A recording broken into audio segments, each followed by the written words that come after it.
Mr. Secretary, ano po ang masasabi niyo sa illegal na pag-kidnap kay PRRD? Illegal? Who are they to say that it's illegal? According to the DOJ rules that my brother released,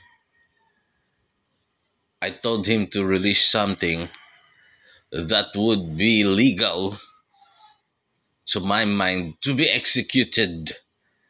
And wala akong kinalaman dun, promise. Hindi ko Wala po alam. ba? Wala akong kinalaman dun. Anyway, ano po masasabi niyo sa pag-iwan niyo dati kay Jejo Marbinay? Ano po ang opinion niyo dun?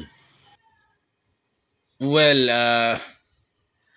nung halalan, naalala niyo pa ba yung alaala, if may alaala remembers, o nga, naging tagapagsalita ako ni Opo, spokesperson Jojo niya po Binay. kayo.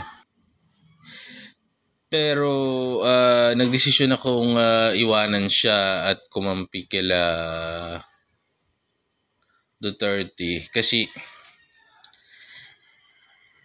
ano yan eh, it's for my people.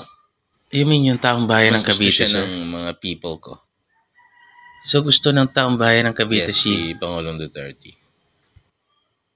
bakit po ngayon nagawa niya yan kay Ngayon, ayaw na PRRD? siya ng mga people ko.